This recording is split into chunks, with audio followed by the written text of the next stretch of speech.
Another in the group asked, "How do I cultivate this chi?" The demon answered, "It is only in avoiding its muddiness.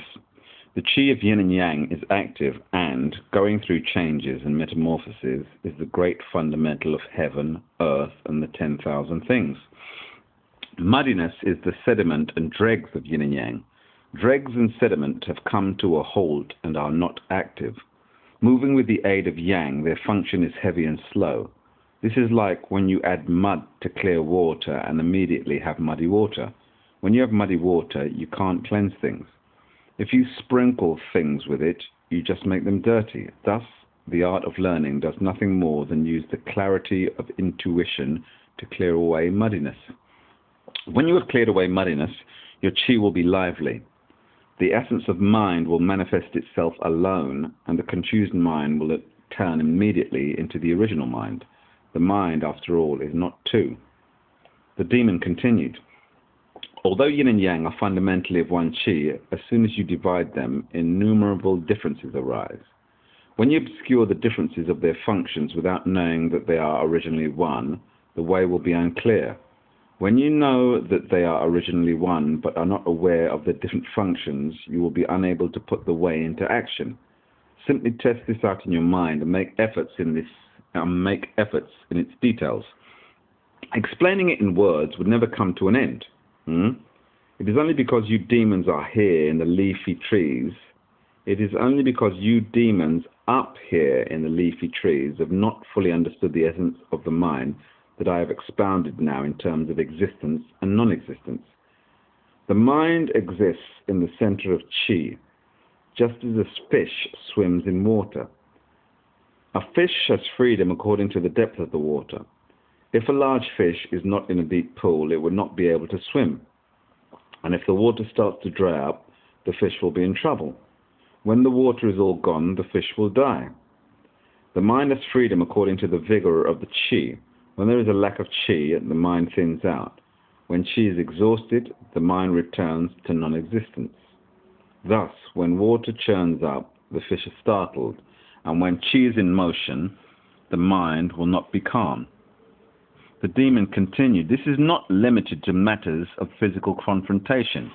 In all things, it is different to entrust matters, in all things, it is different to entrust matters to heaven or to entrust them to fate. In swordsmanship, you always thoroughly investigate the principles of physical confrontation. In human affairs, you stay within the principles of justice natural to those affairs and employ none of your own personal cleverness. You act, but are not dependent on anything. You think, but are not bound to those thoughts. This is called entrusting things to heaven. It is like a farmer working in agriculture. He tills the soil, plants the seeds, weeds even weeds skillfully, and leaves no stone unturned in the way at which he should be so proficient. But he entrusts those things beyond his control, such as floods, droughts, and typhoons, to heaven. When you leave things to heaven, but have not done everything you could in human affairs, you will not have understood heaven's way. You will just be waiting for things to happen of their own accord, and this is called entrusting things to fate. For the moment, however, it could be said that if you are confused and unsettled, you should go ahead and leave things to fate." One of the other demons asked, "The essence of the mind has no form, color, sound, or scent. The mysterious function is spirit, and its principles cannot be known. How then can we train our minds?" The demon said, "The essence of the mind cannot be put into words. Simply control the excess or insufficiency of the movement of the 7 emotions: pleasure, anger, sorrow, joy, love, hate, and desire." Desire,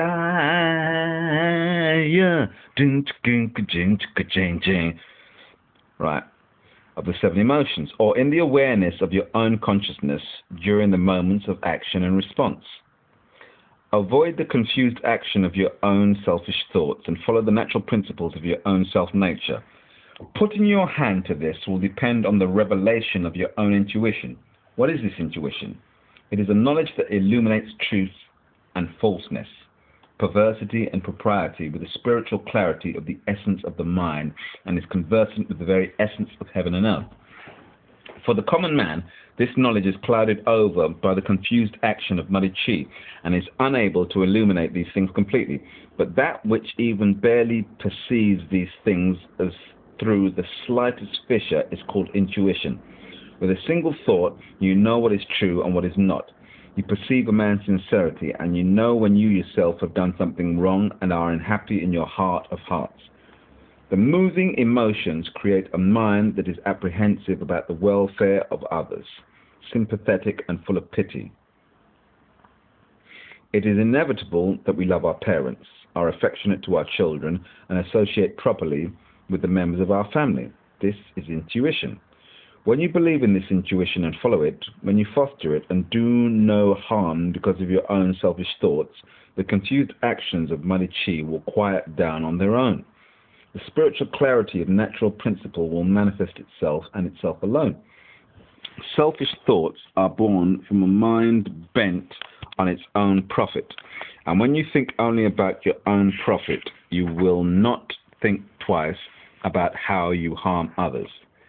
In the end, you will create perversity, generate evil, and even destroy your own body.